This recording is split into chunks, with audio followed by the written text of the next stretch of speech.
What's up, Vanka? Hello, Vangas!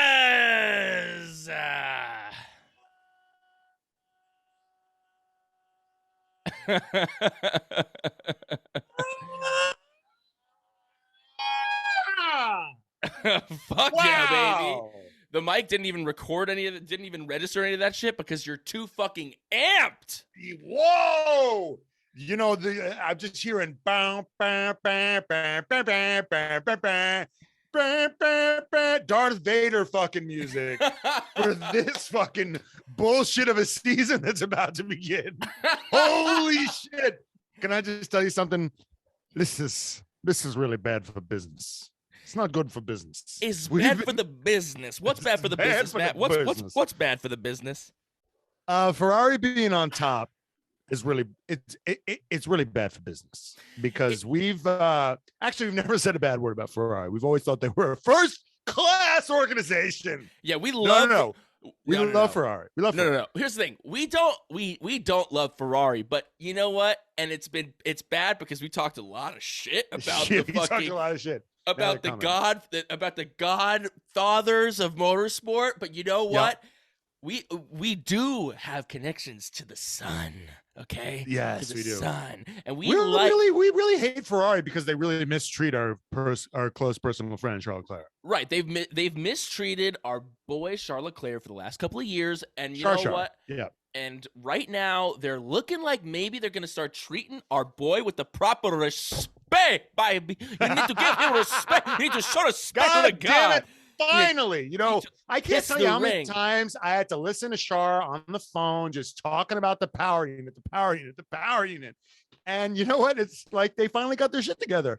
And it's like hearing about the shitty, your best, we can relate to this, hearing about your best friend's shitty girlfriend. And then finally they're stepping it up. Hope, for our good friend's sake. Right. Another thing that's bad for business is, which I personally love, but it's bad for business, is Haas not being a shit show anymore. Why is that bad for business? It's amazing. That's good. I mean, look, you and I, we've never doubted Gunther for a second. We've never said a cross word about his management style, anything. Listen, Matt, you're looking at all the negatives of this race when you really should be looking at the positives. Listen, at the end of the day, we talk a lot of shit on this little program of ours. And when you throw shit, eventually something you threw shit on is going to have a glow up, and then all of a sudden they're going to be like, what's that little shit that you threw on them? But at the end of the day, we throw shit when it's appropriate, and Gunther Steiner, up until this point, has not given us much to root for, but right now he's given us a lot to root for, and as Americans in this newfound fucking sport that America is slowly taking over, the Haas coming in hot with their fucking rock hard fucking Kevin Magnussen from the mountains to the prairies to the ocean, wide with foam. God bless Gunther Steiner, the number one team principal. Fuck yeah, Gunther Steiner is America. He fucking kicked a oligarch in the goddamn nuts. That's right. First of all, he took his money, which is just fucking G, because they already paid for this season. Like, this car is compliments of your Alki and the Mazepins. Thank you so much. And Gunther's like, thank you. Next. I'm so fucking grateful for my ex. But then he went back to his other ex. I want to talk for a second also about the Phoenix. I'm talking, of course, about Kevin Magnussen. K-Mag is the Phoenix. K-Mag the God. K-Mag came in fucking. This is why we need to get pay drivers out of the sport, okay? K-Mag was fucking sitting on his goddamn couch, driving about as much F1 as you or me, gets the fucking call from Gunther Steiner. Hey, Kevin, there's a war. Did you hear? We might got to need you. And then he comes in, fucking beats that ass. Beats Mick Schumacher's German pasty little ass. I mean, not that he's some swarthy guy, but he just comes in like a fucking Viking, pillaging, and just takes it. And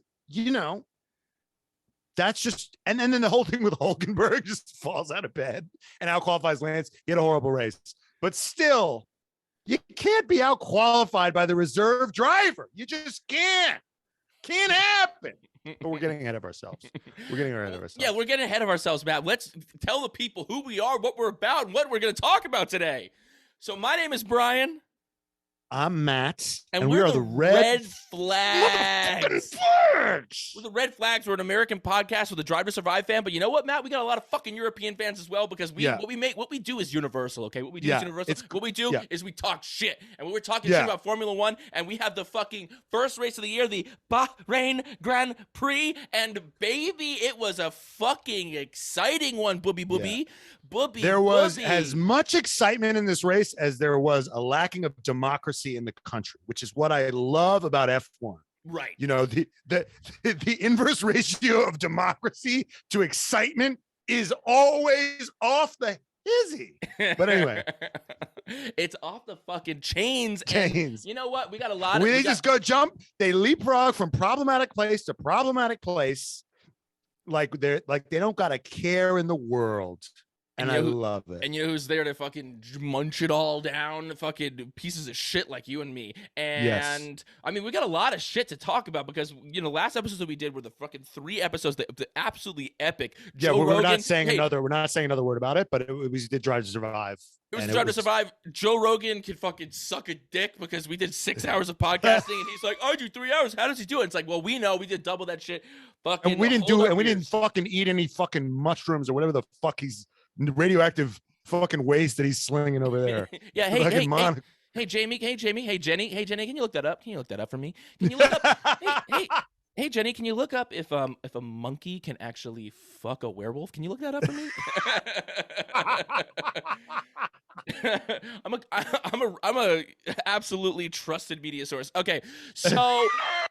But what we didn't talk about was the rest of the Bahrain testing and there's things have been shooken up. They fucking took the little snow globe, they fucking shook that shit, and we've got a new fucking order in town. Okay, so we're just talking about how the Etch-a-Sketch was fucking shook up, and there were people saying it was shaking up a little, but not too much. I was like, fucking K-Mag, fucking out-qualif K-Mag. In a Haas and fucking Bottas and an Alfa Romeo, fucking we're right up there with Mercedes. Yeah, but Williams is still down. I don't know, who gives a shit. What do you want? It's got to be completely inverse. Haas has got to be 1. Mercedes got to be last. Stupid idiots. I'm like, idiots. Is anyone even saying that? Is anyone saying that? I heard it on another podcast. I won't. Well, you know what? That's why you don't listen to other podcasts. Yeah, it's the only podcast you need to listen to because you get all of it. We're the most technical podcast in the whole F1 podcast scene, and we're the funniest one. Okay, we talk about tires and fucking side things, pods, babe. Don't play to the top of your intelligence. Don't talk stupid. You know what the fuck you're talking about. We're basically I was doing a bit. But in the bit, I didn't even know the bit was that I didn't even know the thing that I was. Okay. Note taken. Okay. Note taken. So hey, if you're gonna critique my podcasting style, can we do that after? Can I do that after? I'll do whatever the fuck I want. I'm drunk. Brian, I got drunk watching this race. Oh, what? You want to do a bit? Do your bit. No. No. Let's do your bit. Let's see. That's such a great bit when you. Let's see your hilarious bit. Let's see your hilarious bit. Let's see it. No. No, what is it? You shot it in the foot. I was gonna do a whole bit where it's like, Brian, we've had many conversations privately about how you shut me down on pod. Right. And that I thought that'd be funny. Yeah, but you're taking the energy low, and I can't take the energy to like a low, intimate place right now. Okay, this is the fucking Bahrain Grand Prix. My good personal friend Charles Leclerc is gonna win the championship this year. Okay, I'm amped the fuck up. I had 3 beers and a fucking frosé, and I watched this shit and ate fucking General Tso's chicken wings. I'm fucking amped the fuck up. All right, let's talk about what the fuck happened this weekend. Okay, so we got to do the qualifying. Qualifying was honestly thrilling. Bigger than anything that happened this weekend. Well, because really what qualifying represented was the new way of order, the new order of things. Because the shift. And because everyone was talking about how Mercedes was sandbagging. That Mercedes was lying about the fact that the car wasn't good, that they were porpoising, that they were just porpoising to fuck with everyone, that they were really gonna do is they were gonna come out and they were just gonna dominate. They were gonna fucking dominate. But what we saw in quali is that Mercedes is, as what the kids would say, mid this year. They're mid. They're fucking mid. And they were coming in mid as that number 3 team coming in mid. And whether whether they're gonna be able to pull it together, it remains to be seen. And I feel like I'm a new F1 fan where I'm like, I don't think they're gonna be able. Right now, I'm like, they're not gonna be able to pull it together. That's my right. Gut is saying that they're not going to be able to pull it together to pull this one out. That like it's they have too much ground to make up in order to catch these Red Bulls and really these Ferrari boys. Well, thanks to Red Bull's lack of reliability, that's right. They made it a lot easier on them. I mean, Red Bull got scored 0 fucking points. Crazy. It's a disaster. In the words of our best personal close soulmate, Charles Leclerc, fuck, it's a disaster. It's a disaster. This is a disaster. It's a disaster. Okay, so let's talk more about quali. What were the big fucking takeaways of this sexy little quali? The biggest takeaway, the biggest story of the year is that Kevin Magnussen is a fucking real one. Is a fucking real one. Yeah. Well, the biggest takeaway is that because I thought about this, right? Yeah. F1 is exactly like Game of Thrones. You have your major houses. It's not that complicated. You have your major houses, and then you have the houses that like follow you into war. And if that major house sucks, then everything beneath that house blows. Mm-hmm. You know, and if the bigger house that you're allied underneath is doing well, then you do well. Right. And the big story is that the Ferrari house, the big house of Ferrari, who are probably the Pedro Pascal house. Let's be real. They're doing really well. So all the sub houses that they give their power units to, i.e. Alfa Romeo and Haas, are doing well. Mercedes is struggling. So all the power units that they provide, Williams, Aston Martin, McLaren, are struggling. Right. And then there is the Red Bull house, which is having reliability issues, right? So what do we see?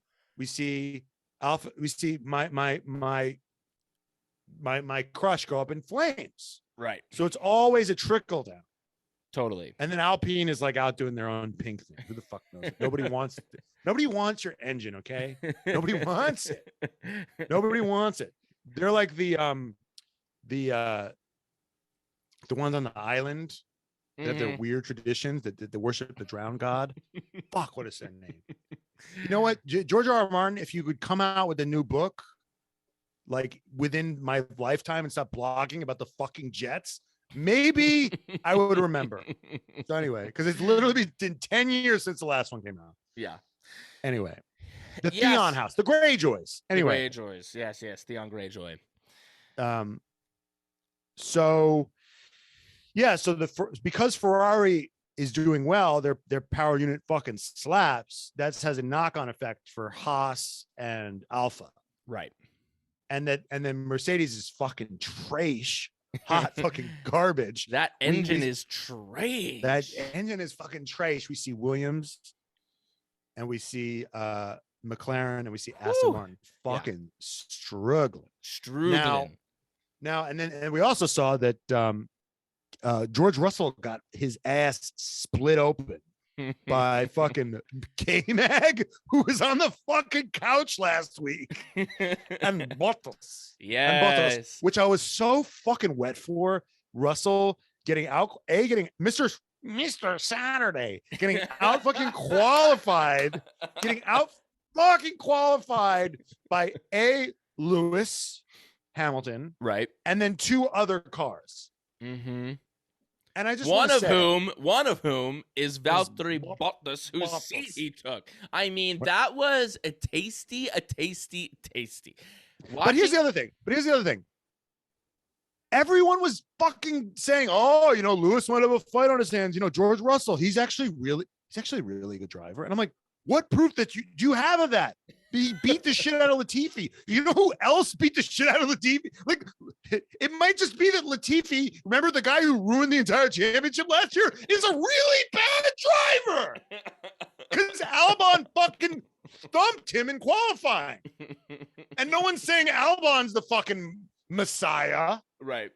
He beat Latifi just as badly as George Russell. Like, maybe Kubica, the guy who fucking his hand can't use his hand. He can't use his hand. He uses his hand. He George Russell literally beat a one-armed guy and a fucking pay driver.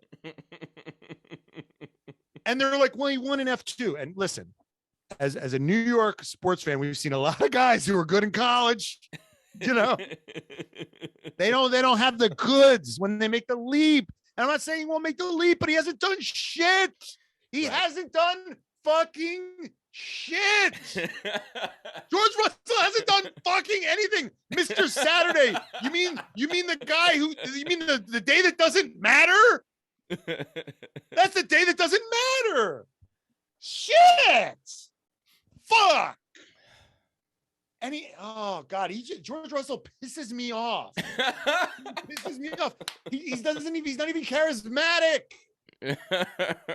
Oh, when Lewis goes and he's the number one, and I gotta look at his fucking underwear and his Burberry, I just go away. He's got no swag. Yeah, he doesn't have hot sauce in his bag swag. Okay, he doesn't have that.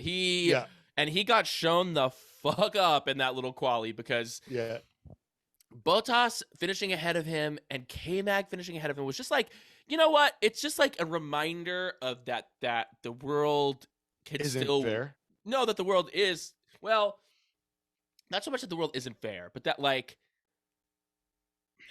that the right guy, it's like, yeah, just because you're there doesn't mean that you're there. Just because you're there doesn't mean that you're there. You know what I mean? Just because you're there doesn't mean that you're there. All right. And George Russell thought, okay, I'm going to Mercedes. Guess what? I'm there. And I did that qualifying in Spa last year, and I got second place, even though the race didn't actually happen. And that means that all of a sudden I'm getting handed the keys to the kingdom, and it's like, no, you're not. And he made a bet, and he thought everyone was like, oh, well, you made that bet. Obviously, it's going to win, and it's going to cash out. And now we're seeing that slow your fucking roll. Charles Leclerc standing in your way. And you know what's standing in your way? You thought it was going to be Charles Leclerc. You thought it was going to be Charles Leclerc, Carlos Sainz, Max Verstappen, Crestappen, and fucking Sergio Perez and Lewis Hamilton standing in your way. But you know what George Russell found out on Saturday? There's also a man named Valtteri Bottas standing in his way. There's also a man named Kevin Magnussen standing in his way. Hell yeah. Hell yeah. Fucking yeah. So let's get into this fucking race, because this was, it started out sexy. There was some sexiness at the top. Then it got kind of boring. Then there was some sexiness in the middle. Then it got kind of boring. And then there was some craziness at the end. That was fucking crazy. I really don't have any notes for F1. Because they manipulate this shit, and I mean, at this point, I'm full. Like, did they blow Pierre Gasly's engine up? No, you know who blew Pierre Gasly's engine up? Christian Horner blew his fucking engine up. No, it's karma that blew it up. Okay, so this is the big headline here. Yes. Let's get into it. Okay, so it's Christian might have. They're like, well, they sacrificed a lot in 2021 to win. Right. We thought it was development, but what we really realized is that it's fucking karma. That the F1 gods saw what they did in 2021, and they were like, yeah, this next year is going to be tough on you. It's going to be tough. There's this play, Brian. I don't know if you know it. It's called the Oresteia or the Oresti. It's written by, I think it's Aeschylus. I forgot which one it is, or Euripides. Anyway, it's about Agamemnon. Mm-hmm. Who goes to Troy, sacks. Well, in order to, because they have bad wind, they have bad weather, they can't sail for Troy. Right.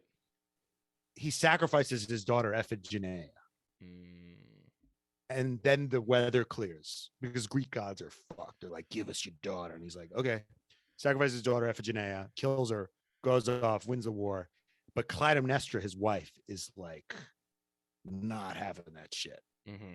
So he comes home a conquering hero, and then immediately she fucking kills him. Just takes him out. Just takes him the fuck out.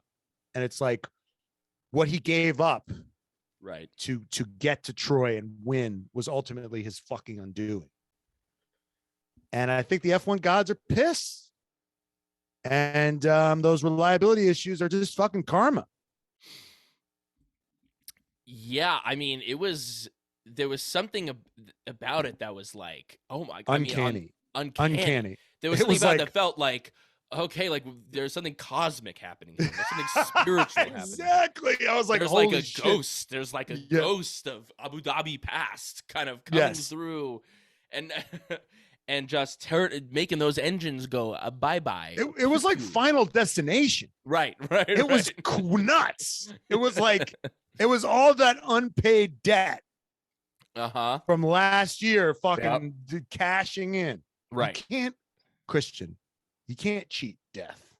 It was surreal. I mean, Pierre Gasly's fucking car caught on fire. It literally went up in flames. Just went up in absolute flames. And anything that Red Bull touched that race turned to shit. Right. Except for Yuki Tsunoda, I want to say, made up 8 places. Yeah, shout out to Yuki. There's a new award that I want to give out every week. Yeah. It's called the Little Earl from the bag. From the back, from the bag, from the back, from the bag, from the bag, from the back, from the bag, from the back, from the back award. And that goes to Yuki Tsunoda for making up 8 places. Thank God I didn't have to give it up to Stroll. Stroll made up of like 7 places, I think. So Yuki's like, I'm gonna beat that hoe from the back, beat that hoe from the back, from the back, from the back, from the back, from the back, from the back. Anyway, it's a song on TikTok anyway, for all you non-Gen Zers, losers out there, for all you old fucks, because I was born in 2002.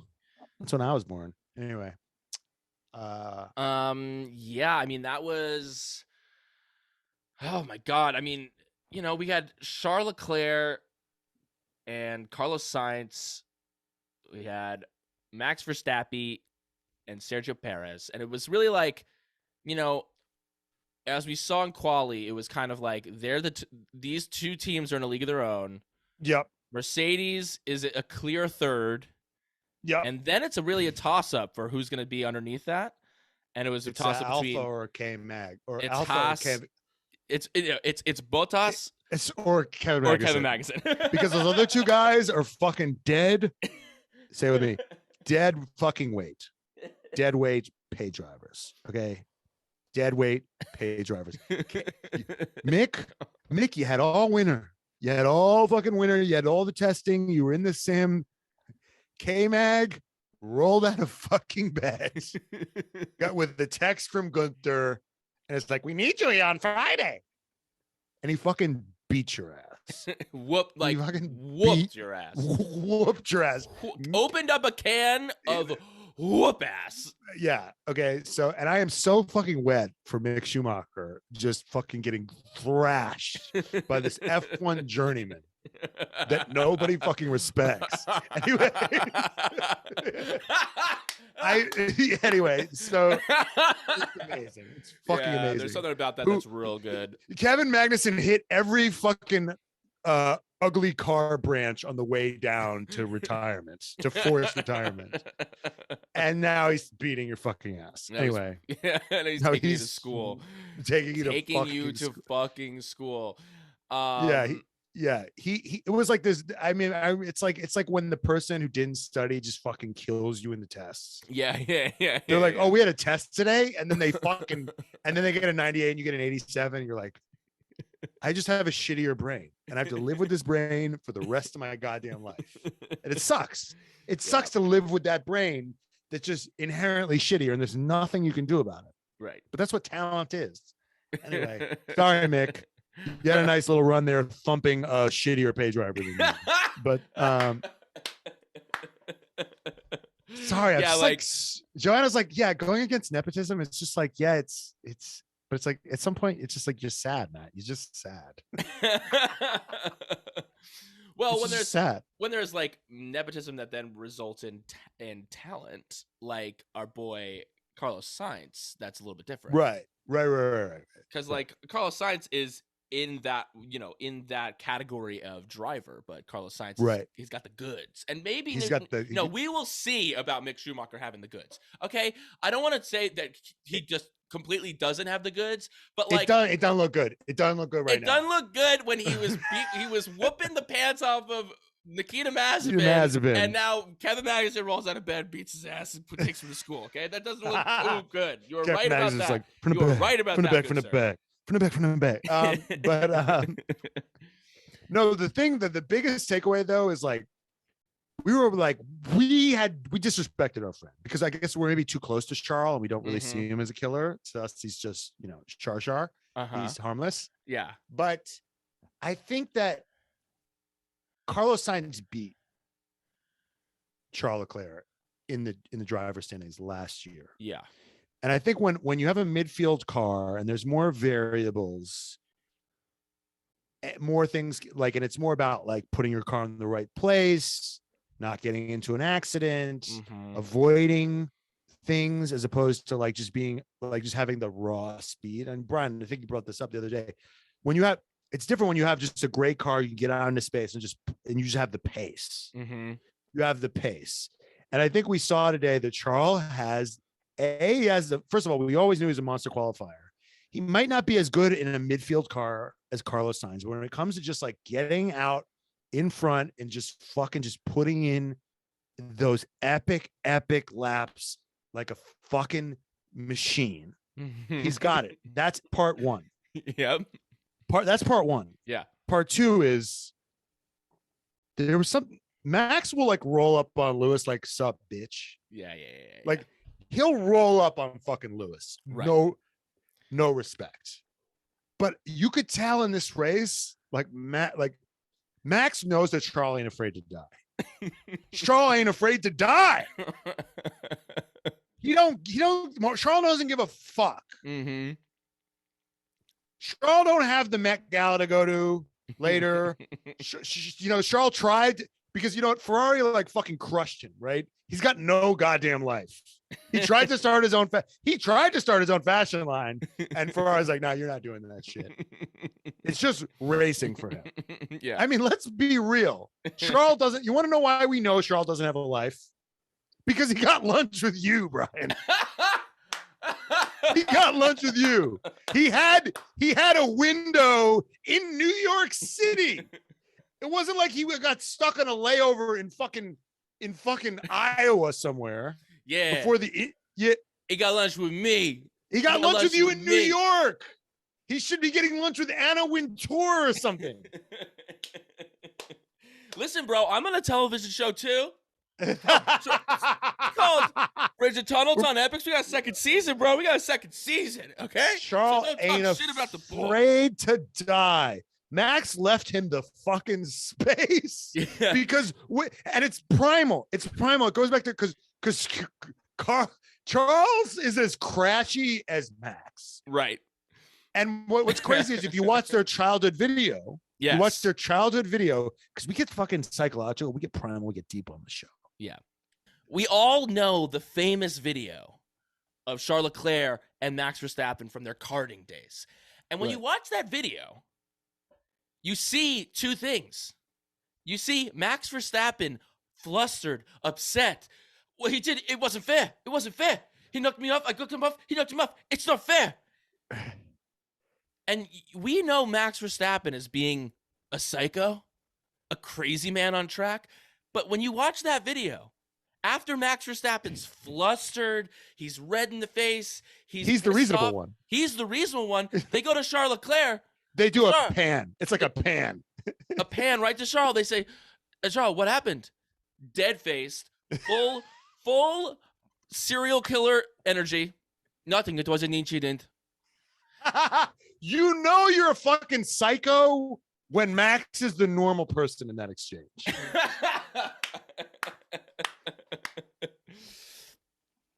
Max was the crazy guy Max was the crazy friend.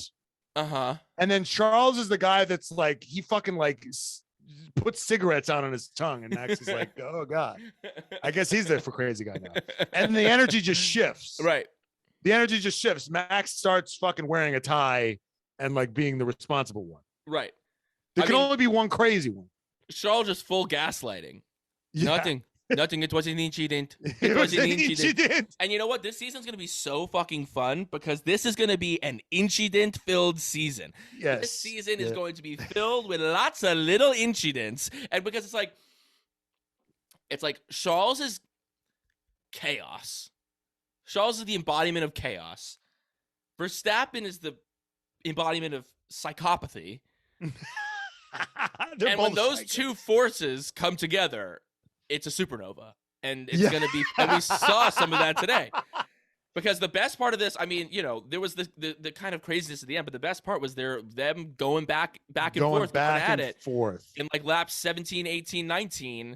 Those like 3 laps, just, you know, Max got the DRS, passed Charles on the inside, then Charles came right back past him, then, you know, that same point the next lap, the same thing 2 or 3 times, just going the fuck at it. The fucking sparks flying in the air. Spartan sparks all over the fucking pit wall. I mean, it was amazing to see. And then I do want to say, I want to give. And Charles knows all Max's little fucking tricks. Yes, he does. And that little move that he pulled, where he left the door like so open, like he left the door so open for Max, because Charles knew, if I leave this door this open, Max is good. It's too tasty for him. It's too tempting. It's too tempting. He's just gonna go at it so hard, and just like that, his fucking wheel locked up. And then Charles like, well, guess what? I got the good route to get the slow in, fast out, and he fucking because Max likes to go fast in, slow out.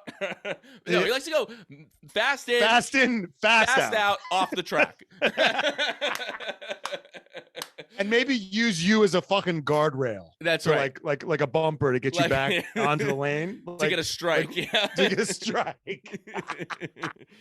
But yeah, no, he was and then there was the other thing. Max did that thing to Lewis that clearly got in Lewis's head at the end of the race, where he's like zipping next to you in the restart. Yes. Charles didn't play that shit. He waited for him to get close. He picked his corner and just fucking zipped out. Just whooped he's like, him there. He just swatted him away like he was a buzzing fly. Get the fuck out of here with that shit. Max was so busy trying to do that, like drive, like Fast and the Furious, where they're at the red light together. Like, are we doing this shit? Yeah. Because he did it in Abu Dhabi. He did it in Abu Dhabi. And it worked. He got right next to Lewis, got right in his fucking grill, and was like, yeah, I'm coming for you, bitch. I'm coming for you, bitch. And he tried to do that to Charles Leclerc, but what he did actually was that he put himself in the not good position. Yes. Can't speak English.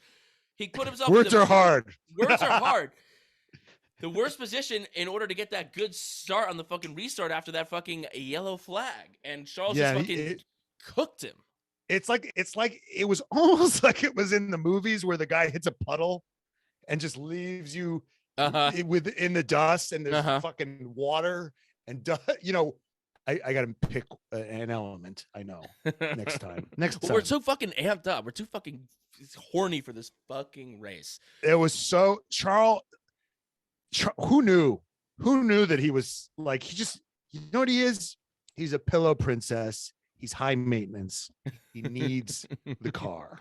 Yeah. They gave him the car, and now he is a trophy spouse that needs he needs all of the fucking, he needs the Equinox gym membership with the spa, everything taken care of for him to perform. You know, he needs therapy. He needs a big house. He can't be in a small house. Right. He's like one of those people that was like, I don't know what I'd do if I didn't have, you know, this extra room. You know what I mean? Like, yeah, he's high maintenance. He can't, like, there's certain guys like Carlos Sainz, Max Verstappen, who can kind of make it work in whatever but he is like a Ferrari. Right. Charles is a Ferrari. He's in the shop a lot. Yep. But when it hits, it really fucking hits. It hits hard. Yeah. Yeah. And he has been waiting his whole life to have this fucking car, to have the car be right. And it's the moment's here. And from what we've seen, he's ready for the moment. He's ready. And I gotta say, and he's not going to let fucking Carlos Sainz slippery Sainz slip in there. Slippery slines, slip in there and fucking just take what he's been working towards. And when they're in the midfield, Carlos Sainz is like crafty. But out front, it's a different game. It's a different game. It's a different game. And he had the base. He had the base. Yeah. He had the Charles had the base. He really did have the base. And Ferrari didn't fuck it up. It also, it's like there's been this a bit of a narrative the last couple of years because Red Bull's been the only people that have really even been in the game in terms of challenging Lewis, where it's like Max is the only guy. It's like Max is the only guy, and it's like kind of like, well, if it's not, Max is at the top of that food chain, and it's like today was a little bit of a reminder of like Max is in that top crew. But there's some other motherfuckers in there, and it's not just gonna be the Max. Well, I don't know because it's not just gonna be the Max Max is still show. special. I think Max is still special because he outqualified Sainz, like somewhat handily. No, I don't know if it was someone, but he beat Ferrari is a faster car. Not handily at all. He beat him by literally 6/1000ths of a second. He beat him by 6/1000th of a second. But you understand also, that the Ferrari is a better car. Well, we actually don't know that. We actually don't know that. And actually, if you watch the side by side, I watched the F1 put out this video of their side by side of Ferrari and Red Bull, and for most of that lap, most of the qualifying lap, Verstappen was actually beating Leclerc, and it was only on that last, really on the last turn. Charles got that little head and got that he beat him by 0.1. So I don't want to just deem and just say well, it's now Ferrari just has the best car. I think that that Red Bull car is right there with them. I don't think it's a way better car. Clearly there was some reliability issues that the Red Bull needs to figure out and sort out. But I don't want to just crown it that of course Ferrari has the superior car and Max just punched way above his weight class in order to get that qualifying time. I don't think that that's true. Fucking. You think, but Sainz outqualified Perez. Yeah. So that sort of indicates, but the way the number one driver outqualified the Ferrari one driver outqualified the Red Bull one driver, and the Ferrari 2 driver outqualified the Red Bull 2 driver. So that kind of leads me to believe that they got the better car. What is cool is that Max managed to split the better car. Yeah, I hesitate to just deem that as being the case yet. I hesitate. Okay. But you know what I don't hesitate to do, Matt? I don't hesitate. What don't you? I don't hesitate to fucking buy things from a good place. Oh yeah. Yeah, yes. I don't fucking hesitate to do that because I don't know if you fucking little sluts knew this. We have a sponsor, and you know what? Do not skip ahead, you pieces of shit, because you're going to hear this, and it's going to be fucking funny, okay? This podcast is sponsored by Flags for Good, okay? Flags for Good. Right. It's a flag company that stands for something, okay? They only sell flags that they believe in, okay? So if we had a flag, last year it would say, Ferrari's not that good. This year it would say, go Charles, I hope you win the championship, okay? That's what our flags would say, okay? They donate a portion of every single sale to causes that move humanity in the right direction, okay? And that means that you shouldn't be listening to this podcast because this podcast is moving humanity in the wrong direction. So you know you can counterbalance that? Just buybacks, when you're a company and you use a lot of climate things that are bad for the climate, then you do climate buybacks. You plant trees somewhere. Okay, so you listen to this podcast, which makes you a piece of shit. But you can buy a flag for something you believe in. Okay, so if you can buy a climate change is real flag, okay, and 10% of that purchase goes to Environmental Defense Fund. So you can visit flagsforgood.com for full size flags, garden flags, and stickers. And I also want to give a shout out and if you're not, so you don't have to be woke to buy one of these flags. I just want to say that's true. You don't have to be. I want to you can hate I want to give a shout out to Arthur's. Someone left a review on our iTunes. Her name is Arthur's wife. Yes. She says, my husband loves this podcast. I've been forced to listen to this whenever my husband drives a car, lol. It's hilarious, very crass, and makes brutally honest, ridiculously funny points. I'm not an F1 fan, but have watched some races in 2021 and very much appreciated how you guys called out Max Verstappen for the D-hole that he is. Anyway, my husband would love to be friends with you guys. We live in LIC. Well, I don't know what that is. Long Island LIC. City. It's in Queens. Okay. Bridge and Tunnel. Shout out. Mm-hmm. Also love, anyways, my husband would love to be friends. Also love the brutally honest money grabbing advertising quip. But I think you guys need less woke ad partners because I'm guessing none of your fans base actually really care about activist stuff. I had to remind my husband twice to donate money to you guys and had to literally stand next to him as he made the purchase on the flag stuff. He bought me climate change stickers because I have friends who are woke enough to care that I can give to. Meanwhile, he and his friends are not at all woke, do not give a fuck, which I'm assuming most of your loyal listener bases are like, smiley face. Now, I want to say it takes a huge fan of the pod to not give a fuck about the environment and still Yeah.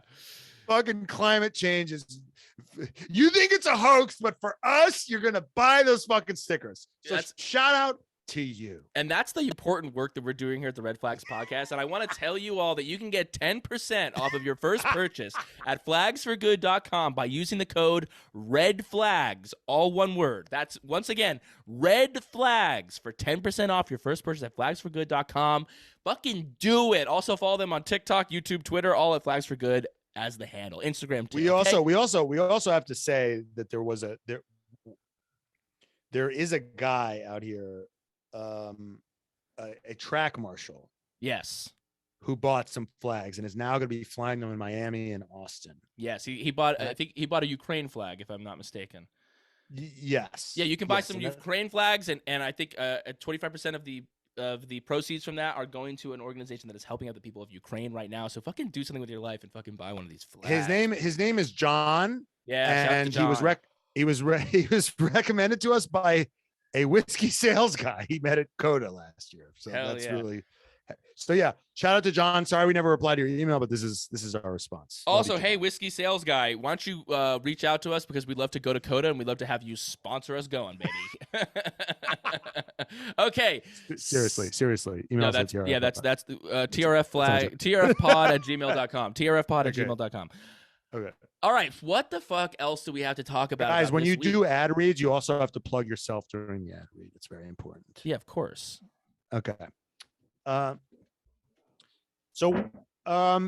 What's next? What do we have next?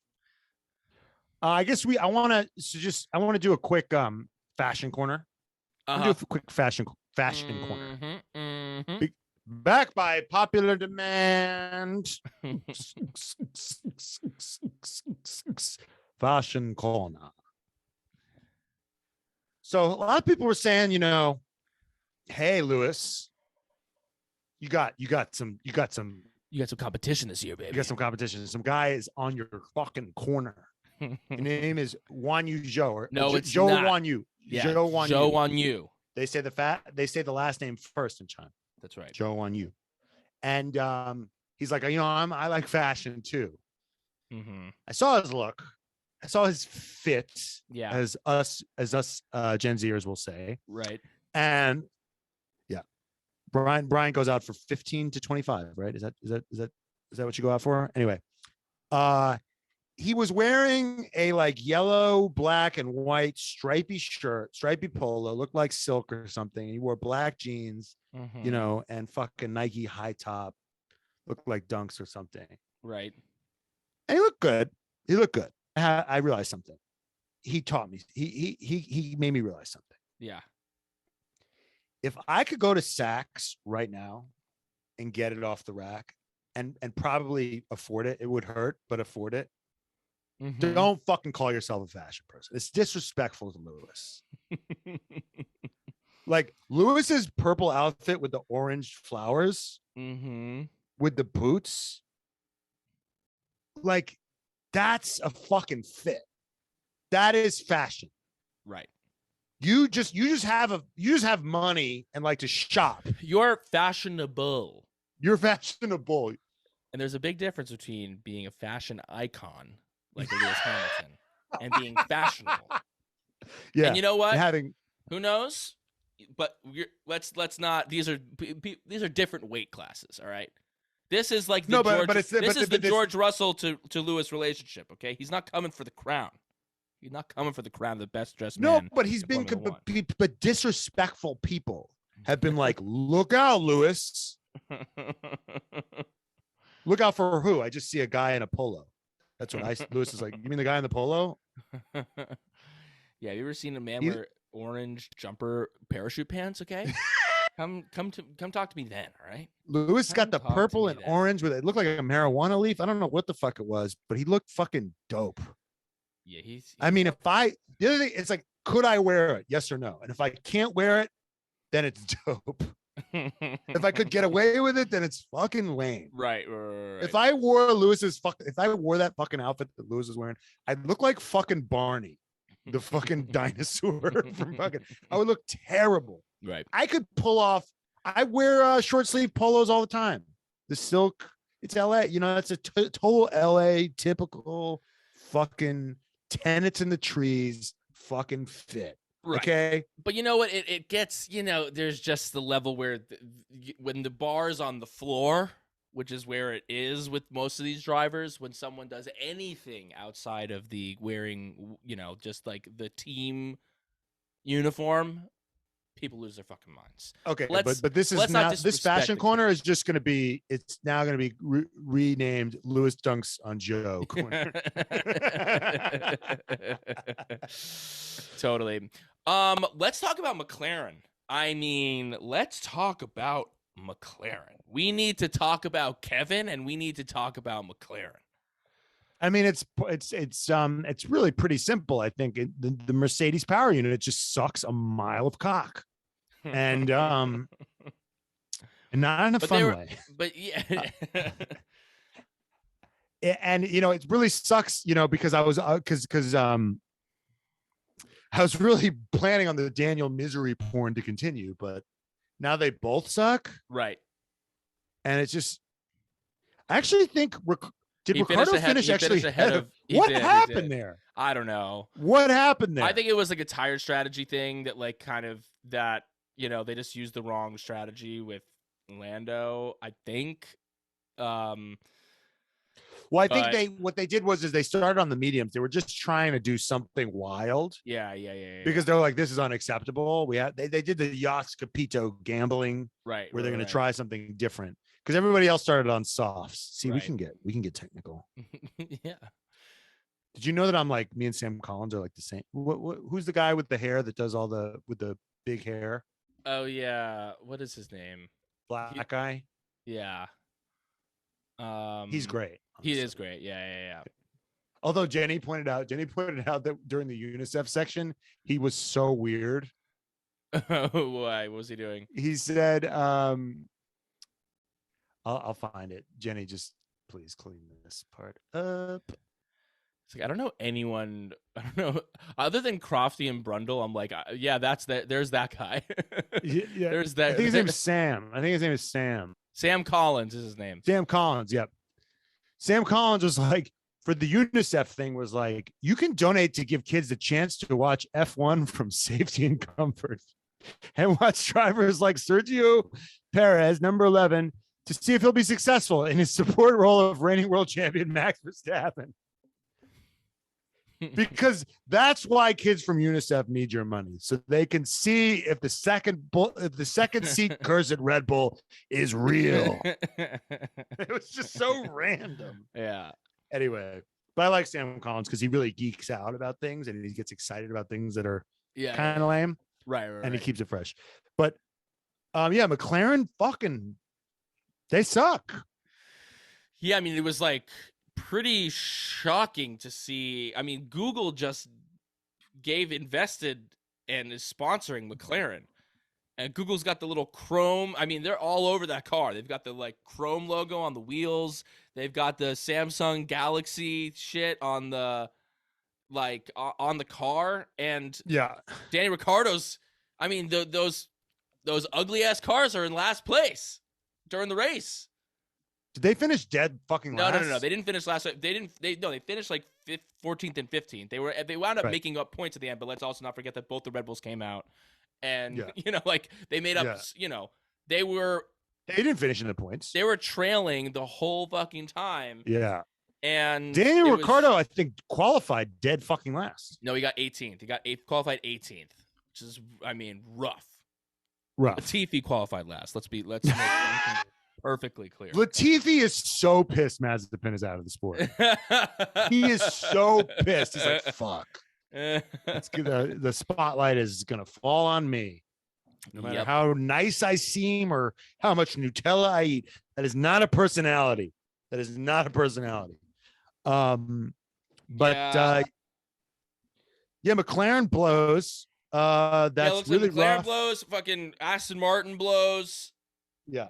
Yeah, I mean, it's definitely this power unit, but it's also, I mean, Mercedes has that same power unit, but they were able to figure some stuff out. Yeah, they're always going to do better. Right. The big daddy team is going to do better. Right. But see, it's interesting. See, when Ferrari finishes third in the championship, all of their engine, the people they supply engine to, finish like last. Right. It's that dramatic. It's like when Ferrari gets a cold, they get a flu. Right.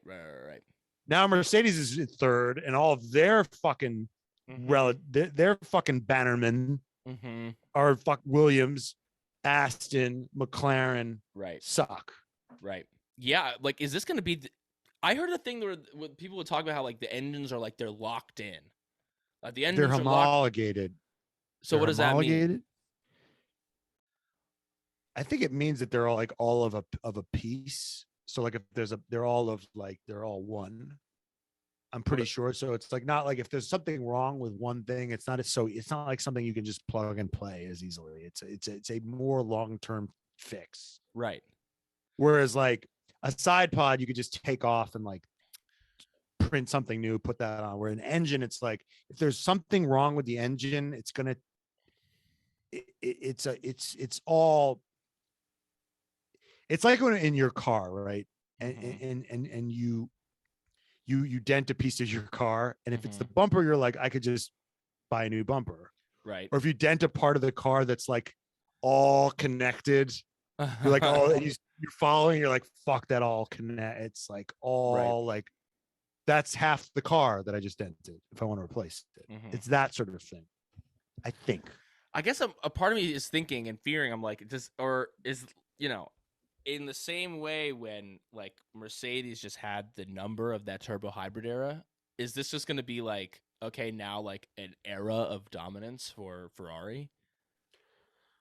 Well, I think it's kind of it's interesting. Well, Hamilton and Mercedes, they were on the back foot last year, not as dramatically, but I think that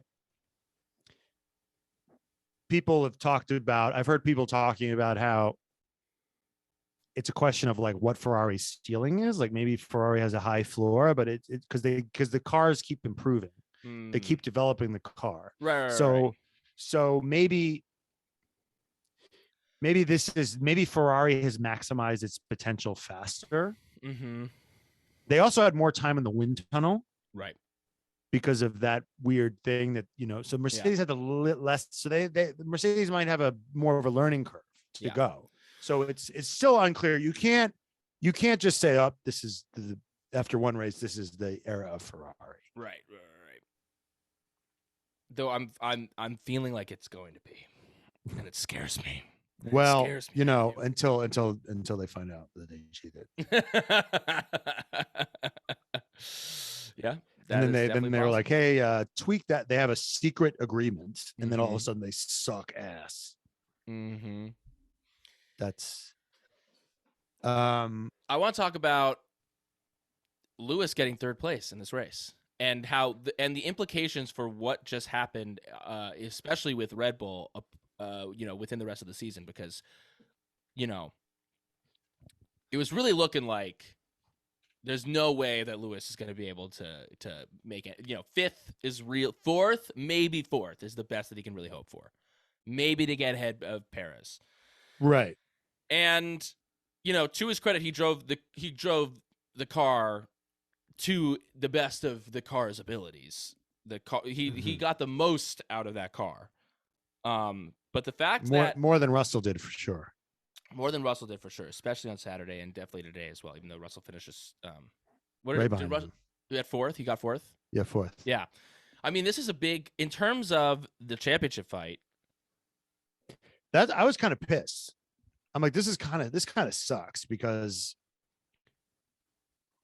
Red Bull has such a huge hole for it to be close now. Mm-hmm. I mean, Red Bull scored 0 points in the championships and the drivers. 0 points. 0. I mean, 2 DNFs. You know how long? You know, it took Max to Silverstone to get that kind of lead on Lewis. Yeah, it took him half the season to get like 30 points on him. Yeah. So it's like if Max wants to get back in this, he's gonna have to win he's gonna have to beat Charles like every race. Yeah. To square it by mid-season. I mean, right. It's like for a close championship, a DNF for him and a win for Charles is like devastating. Yeah. And he's got and Lewis has got like 18 points on him. Uh-huh. And I mean Mercedes is number 2 right now. Yeah. I mean it doesn't look that different. And Haas is number 3. Which is I will insane. not say Haas is number 3. I refuse to say that. I say Kevin Magnussen by himself. by his fucking self is number 3. That's true. Michael Schumacher is writing the checks. is what's happening. But it was interesting watching that podium celebration. That podium celebration was amazing. And it was a thing of envy for a lot of people. And the thing of envy is to be in Mattia Binotto's position during that podium celebration, because he's standing there, kind of getting his little award, and he's so happy.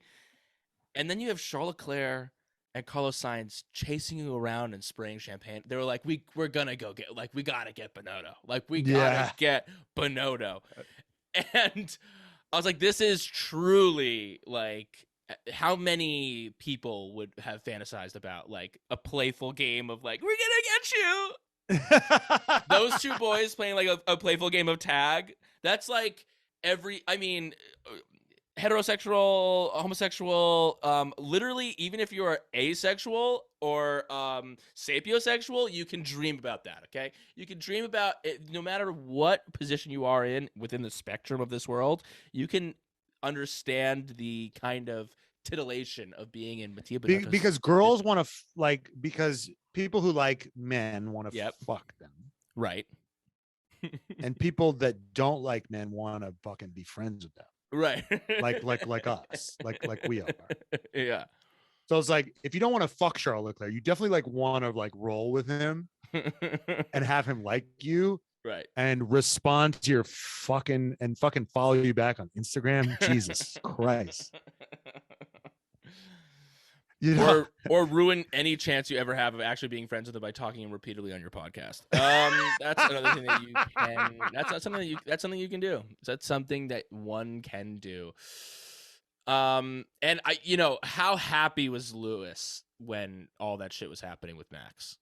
I mean, the fact that he was on that podium, I mean, he was so horned up for that. His engineers were like, "Oh my God, there's a fluid leak," and they're like, "No, Lewis just came in his fan."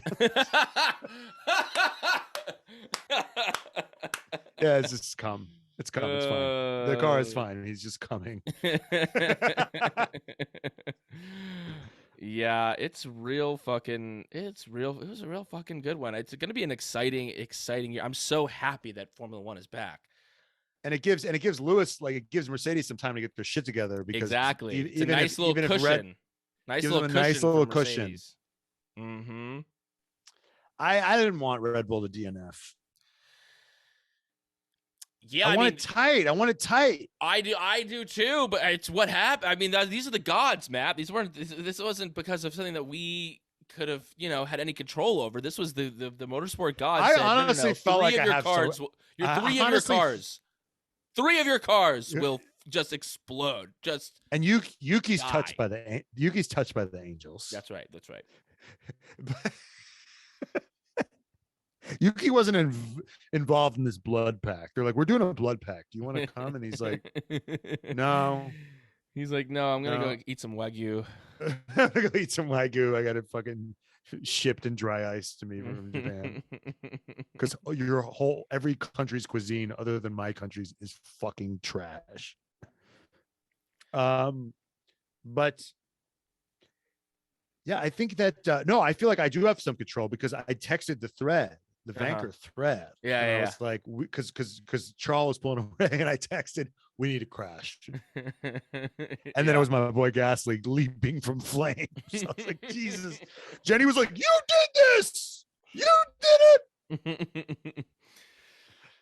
Yeah, Jenny. Shout out to Jenny. My boy. Jenny crushed it. Jenny crushed it on the live tweet. If you're not following us on Twitter, what the fuck are you really doing? If you're on that application, you need to follow the Red Flags F1 on Twitter. Follow us on Instagram as well. Get with the fucking program. We are going to be the one-stop shop for all things fun F1. Follow the fucking Red Flags, baby, and tell your fucking friends about us. What else we got? I think are we done here? I feel like we're done here, man. I think that this has been a fucking sexy little fucking pod. It was a sexy little race. Got a sexy little exciting at the end. Charles Leclerc is going to win this. I'm calling it right now. Charles Leclerc is winning this championship, which I said as my prediction in our prediction episode. I said that, even though later we said that Carlos Sainz was going to win because he's the winner of the Squid Game. But ultimately, Charles Leclerc is going to win the championship, and I'm calling it right now. All right, well, we have to say our hottest moment of the day and daddy of the day. Yeah. Okay. Let's do hottest moment of the day and daddy of the day. Hottest moment of the day was definitely the racing of Charles and Max, like trading spots. Mm-hmm. Jenny tweeted about that. I feel like I'm watching ballet. Fucking aggro, fucking psycho white guy ballet. Yeah. Mine was that restart. Mine was the Charles restart. Right before Max's engine left died. His fucking ass in the dust. Yeah, that was sexy. That was some sexy shit. Fucking sexy. Yeah. And daddy of the day is clearly Bonotto. Well, I was gonna say daddy of the day is Kevin Magnussen. Ooh, is he daddy status? I think he's that. He got kicked out of the sport, retired, came back from retirement. He's officially daddy vibes. That's right. He's seen some shit. He's seen some shit. Yeah. He's like 50 years old. He's 85 years old in Formula One world. Yeah. No, and what's crazy is, he's like 100 years old in Formula One world is fucking Fernando Alonso, who had a rough race. He out-qualified Ocon. Yeah. I mean, it's just... Where is Alpine? Alpine is just like nowhere. They're fucking nowhere. They're nowhere. Because the thing is if Mercedes slaps, the Mercedes teams are good. If they don't, but they're nowhere. They're nowhere. They make their own engine, which is they're no man's land. You got to give them credit for that. All these other teams that live and die by the sword of whether the top team is giving them an engine or not. Yeah, that's so. You know what I realized? It's like you're never gonna. Like the McLaren, the best McLaren can hope for is finishing behind Mercedes. Right. I know it does feel like that, doesn't it? It does. That's what it is. I know, but all those years of dominance, of McLaren dominance and Williams dominance, they were not making their own engines, were they? Were they buying engines from other places during those 2 years of dominance, or is that just like what? I know the last example of a client team beating their supplier, I think, is Red Bull. Right. They were beating Renault. Right. But usually like so if Mercedes wins the driver, like Mercedes has the best car, then you might hope to have the 3rd or 4th best car. Mm-hmm. Just make your own engines, guys. It's not that hard. as we've learned from Red Bull, it's not that fucking hard. It's not that hard, guys, and it actually doesn't even cost that much money. You're just looking at it the wrong way. You're just looking at it the wrong way. Okay, you fucking sexy little fucking Vankas. Next, week we have Jeddah. That'll be fucking exciting. Next week is also on Sunday. It's your boy's birthday. I'm turning 30 fucking one. God damn it. I'm turning 31. Wait. Brian, when's your birthday? March 27th. Okay, well, I got some time because my birthday present was like 9 years late. So yeah, Matt, literally get it to me when get it to me on your own time. Whenever. Yeah, so we'll be back next week. I'm gonna go to the post office and be like, give me the slowest shipping you have. Thank you. But you have anything slower than ground? Guess what? You have underground? Guess what? It can take that long, but it has to cost at least $165, which is ultimately what your gift cost me. Listen, most people take the price off the gift. How is that person gonna know how much you love them? Unless you tell them the exact price. Exactly. No, we're at the end of the day. You got to tell them. Yeah, you got to tell them how much. We're Jews. We're Jews. You got to tell them how much it costs. We're Jews. So if I come to you with the $50 hat, you're gonna be like, get the fuck out of here. Bullshit. That's right. That is right. Okay, Vankas. Follow the fucking Red Flags. Red Flags F1 on Twitter, the Red Flags Pod on Instagram and TikTok. And shout out to, we got one more shout out. One more shout out to some wild person in Latvia. Yes. Who dared us to pronounce her name. My last name is Elisofen, okay? So I fucking know what it is to have a crazy last name. Yeah. And I got logged out of my Google, so I can't. Hold on. I got it right here. Yeah, we got a shout out to Leva Balta. That's what I'm going to say it is. Leva It's got an Balta. accent on the A. Leva Balta. Yeah. Leva Balta. I don't know what. Leva Balta. Leva. Send us like just a voice pronunciation. Just send us the voice memo of you saying it. Thank you. Yeah. Well, we said that we'd shout out everyone who watched all 3 of our YouTube. We're also on we're on YouTube. Yeah. God damn it. I'm so bad at my job. We're on motherfucking YouTube. Well, okay? You get what you pay for, motherfuckers. I'm gonna hopefully post this onto YouTube, the fucking visuals, so you can watch alongside there. Follow us there. Yeah, We're hoping to build that shit up. We got this. Shout out to Hoagie. This lady Leva. Yes, this Leva. lady Leva. She was like, "Sorry, I can't buy a flag because I need to save up for the World War III that is brewing. Unfortunately, I live next to Russia. Line through the face. You know, the not smile like line, like sideways line. Yeah. Greetings from Latvia. Now I want to say, Leva, if there is World War III in your area, your currency won't mean anything. So maybe do spend it on a flag. Start spending that money now. No, invest in crypto. I don't know. That was maybe a shitty joke. No, I like it. We wish you the best, Leva. Thank you so much for listening. Hang tough in Latvia. Yeah. And I'll learn a Latvian phrase next time. Totally. Yeah, we also got a shout out to Leah R. We appreciate you for you're proud of us for landing our sponsor. Nick, who said that we'd make Will Buxton proud. We got Courtney with an I. I need his fucking approval. And we got Hoagie Springsteen, who's a friend of John. All of them have listened to all 3 of our Drive to Survive episodes. They watched it. They watched it on YouTube. I need receipts. I need a camera on you reacting to all of our shit. Picture didn't fucking happen. Okay. Charles, my computer's about to die, so we should wrap this shit right. Yeah, the Charles, fuck now. just come on, follow me back, Charles. Okay. Listen, Charles, I know you're listening. Okay. Until next time, Vankas. Later, Vankas. Goodbye. Vankas.